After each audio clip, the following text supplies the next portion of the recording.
We asked students and members of faculty in colleges in the UK and all around the world in regards to how they feel about LGBT representation within the media. So, let's hear what they have to say.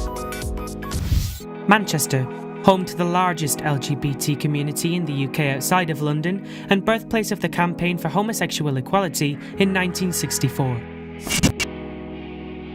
Manchester has been a pioneer in promoting equal rights through its campaigns against Section 28, independent charities and support groups, and numerous pride events throughout the year.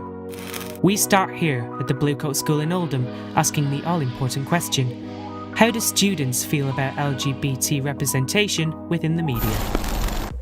I think it's improved, but it's not at a point enough where it's been normalised. I think it's got better. Like over the years, there's been a lot more like representation of anything LGBT. We're being represented, but not enough. It's still very lesbian, gay, and a bit of bisexual thrown in. Not all of it is being represented.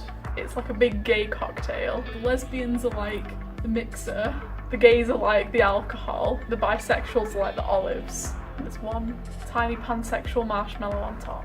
Certain minorities in the LGBT kind of umbrella are kind of becoming more visible in the media. I don't think it's necessarily positive depending on the way it's depicted from kind of like medium to medium, so films and TV and stuff like that.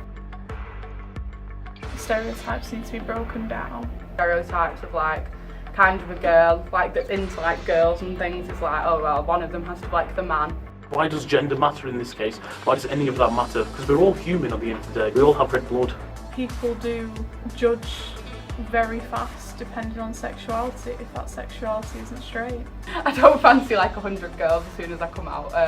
I definitely think there was a bit of wariness around it. Either a camp person who's usually quite flamboyant, promiscuous, kind of in a negative light as if they sleep around a lot, they can't really commit. Not all of us are flamboyant peacocks. Or it's usually as a closeted kind of straight acting gay. Unfortunately, even today people have that really twisted and quite old-fashioned and sickened mentality of conversion therapy. That you need to start with educating like pupils in schools. So I think definitely coming into school, getting people in and starting from a younger age, educating people about LGBT. They need to take away the fetishization of it. When kids hear about it, they think it's inherently sexual. The way that people project it, saying stuff like, oh, he acts like a girl, he talks like a girl, he's really flamboyant, he's like this, like that, he hangs around with girls, all his friends are girls. But I think it's that concept itself, like a girl, which is what people try to themselves normalise, because other people, they see love only between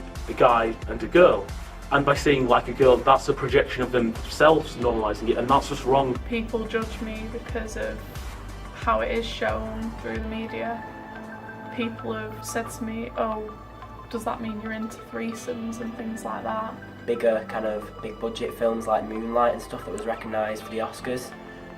People certainly did come and ask me a lot more questions about living as a homosexual. So I don't think that, you know, like LGBT kind of needs to be mentioned more than like, I don't know, the heterosexual community as such. It's just kind of on an equal par. I don't think there should be any like wariness around anything like LGBT+. It's okay for gay people to be visible, but it's time that we start normalising it. It kind of breaks that stigma of, I don't really want to ask in case they get embarrassed, which I think is all positive. Being gay or bisexual, however you want to feel, is normal, and you should respect that. Because love is love, that's what life is, and we need to appreciate that as a community now moving forward in life.